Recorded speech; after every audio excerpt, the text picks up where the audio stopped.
Բարի գալուստ մեր տաղավար։ Կուզենամ ուղղակի անձամբ ձեզ ասել, դուք 2018 թվականին ինչով եք զբաղված։ Այդ ամիսներին, որ երբ որ ստեղ կատարվում էր ինչ որ կատարվում էր, ես կուսակցական չէի, Բրյուսելում էի, Եվրոպական խորհրդարանում պատգամավորի օգնական էի, անցնում էի փորձառությունը եւ հերվից վիճում էի իմ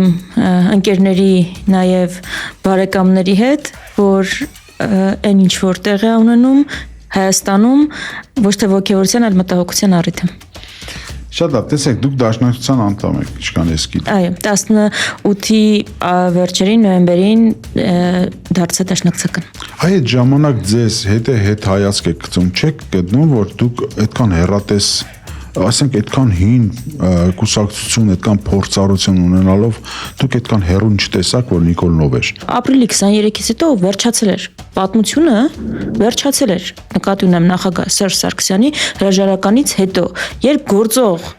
ղեկավարը հրաժարական է տալիս, ասում է այն փողոցային առաջնորդը ճիշտ է, ես սխալվեցի ու դրանով թողնում է իշխանությունը։ Ըստ ձեզ Սերժ Սարգսյանի համակարգն էր մերժվում, թե Լևոն Տեր-Պետրոսյանից սկսած մինչև Սերժ Ես մերժում չասացի ու ինձ էս բանը արդեն այն առումով դուր չի գալիս, որ հիմա բառը ընդեցել մերժի Սերժին, ճիշտ է։ Հիմա անցյալի մասին այդտեղ ու վեր մերժում, այդ չի խնդիրը։ Այդ չի խնդիրը։ Խնդիրը էս իրավիճակից ոնց են դուրս գալիս, այդ մասում։ Մենակ իրանք էին, հանրապետականներն էին մերժվում, թե բոլոր անցյալ Ես կարծում եմ արդյունքում պետությունը մերժվեց։ Նիկոլ Փաշինյանին կարող ենք հեռացնել։ Մտածում եմ, որ այո, դրա վրա պետք է կենտրոնանալ։ Ավելի լավ իրավիճակ չունենք Նիկոլ Փաշինյանը հեռաց։ Պատերազմ պարտված ղեկավարը կարողացավ եւս մեկ անգամ համոզիչ լինել ավելի մեծ մասաների համար, քան ընդդիմությունը, որի ձեռքը դենց կոզ էր, որ այս մարդը տարել է մեզի կործանման առաջ։ Ինքը ուղղակի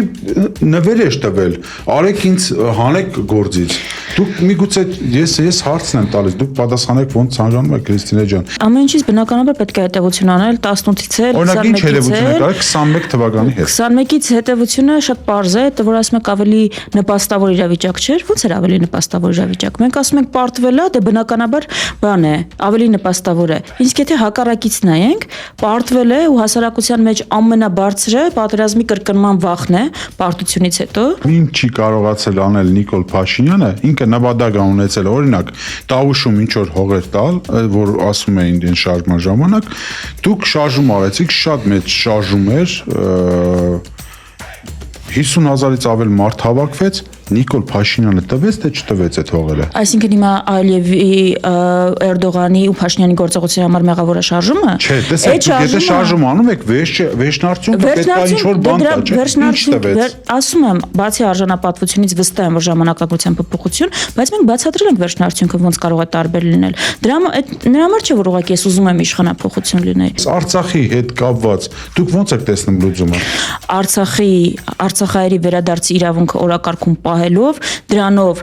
հարցը չփակել եւ նաեւ Հայաստանը պաշտպանել կմանրամասնեմ։